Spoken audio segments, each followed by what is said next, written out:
নমস্কার বন্ধুরা, সকলকে জানাই শুভ ভূত চতুর্দশী আর কালকের শুভ দীপাবলি। তার অনেক অনেক শুভেচ্ছা, অভিনন্দন, ভালোবাসা।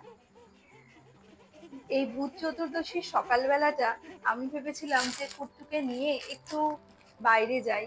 আমার কয়েকটা জিনিস কেনার ছিল।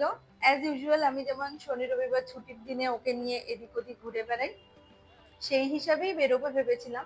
আর সাথে ভাবলাম ওকে একটু বাজারে ঠাকুর ঘুরে দেখাই, প্রদীপ ঠাকুর, ওইসব নতুন নতুন জিনিস দেখে খুবই এক্সাইটেড হয়ে যায়।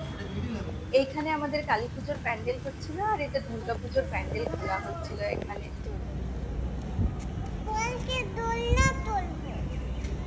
কি করবে? পার্কে দোলনা চড়বে? আচ্ছা চলো। পারে তো সেই দোলনা চড়ে নিল। আর এই যখন ঠাকুরের কাছে গেছিলাম, এখানে কালী ঠাকুরের পায়ের নিচে শিব ঠাকুর শুয়ে আছে, পাশে একখানা শিয়াল। ও খুব এক্সাইটেড ছিল, এদিক ওদিক সেদিক ঠাকুর দেখছে। আর বাজারে যারা ছিলেন সবাই ওর সাথে গল্প করছিল। ও বাইরে বেরোলে কথা খুব কম বলে, কিন্তু ঘরে সারাদিন অনর্গল কথা বলতে থাকে নানান কথাবার্তা। যা আমি কিছু বলি সেটা দুদিন পরেই দেখি ও সেই জিনিসটা আবার পুরো মুখস্থ হয়ে গেছে। ওর গান, আবৃত্তি, কবিতা যা কিছুই হোক না কেন, ও দেখেছি দুদিন পরে আবার পুরোটা নিজেই বলে, নিজের মনে বলতে থাকে। তো এই অনেক ঠাকুর দেখলাম বাজারে এসে। ও ঘুরলো, আমি কিছু প্রদীপ কিনে নিলাম যেটা সন্ধেবেলায় জ্বালাবো বলে। তারপর সেগুলো নিয়ে আমরা আমাদের জিনিসপত্র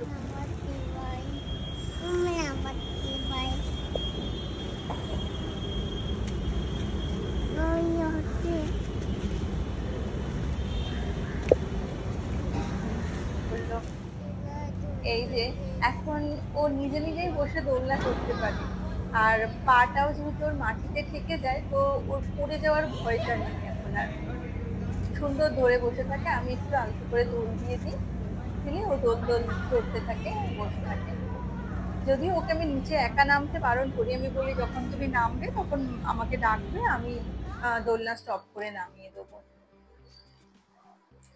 সন্ধেবেলায় এই সমস্ত প্রদীপগুলো যা নিয়ে এসেছিলাম সেগুলো তে তেল ঢালছি। আমার কাছে ইলেকট্রিকের প্রদীপ আছে, কিন্তু আমি এটাতে এখন এই বছর ভাবলাম কি একটু ট্র্যাডিশনাল ওয়েতেই করি। আগেকার দিনে যেরকম মাটির প্রদীপে সলতে দিয়ে তেল দিয়ে সমস্ত 14 প্রদীপ জ্বালানো হতো, সেই ট্র্যাডিশনটাই একটু ফিরিয়ে আনতে চাইছিলাম। তো সেই জন্য কুট্টুকে নিয়েই বসে বসে এই প্রদীপে তেল দিচ্ছিলাম আর এগুলো বানাচ্ছি। আলটিমেটলি কতটা অব্দি বানানো যাবে তো জানি না, কিন্তু চেষ্টা করছিলাম আর ও আমাকে হেল্প করছিল।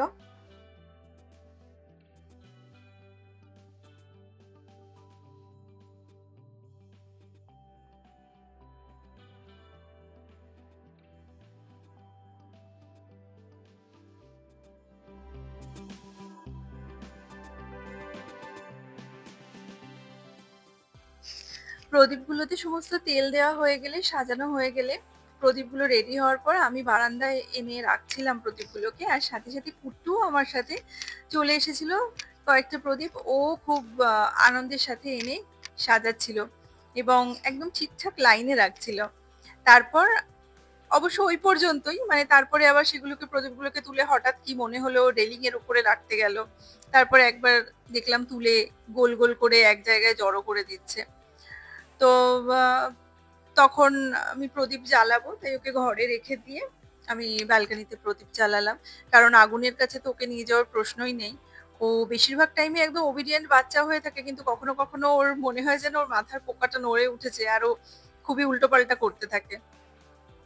বাই চান্স যদি সেরকম কিছু করে, প্রদীপে হাত দিতে যায় আগুন থাকা অবস্থায়, ও করবে না, কিন্তু স্টিল বাচ্চা তো করে ফেলতেই পারে। তো তাই কোনো রকম রিস্ক না নিয়ে ওকে ঘরে রেখে আমি প্রদীপগুলো জ্বালিয়ে দিলাম।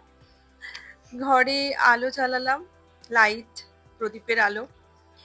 শুভ দীপাবলিতে আমাদের জীবনের সমস্ত অন্ধকার দূর হোক, আমরা সকলে যেন ভালো থাকতে পারি, আমাদের মন আলোকিত হয়, মনের সমস্ত খারাপ জিনিস দূর হয়ে যাক, এই প্রার্থনাই করি এই দীপাবলিতে।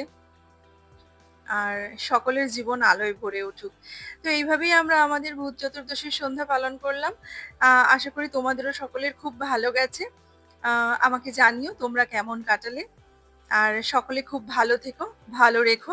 আবার দেখা হবে পরের ব্লগে।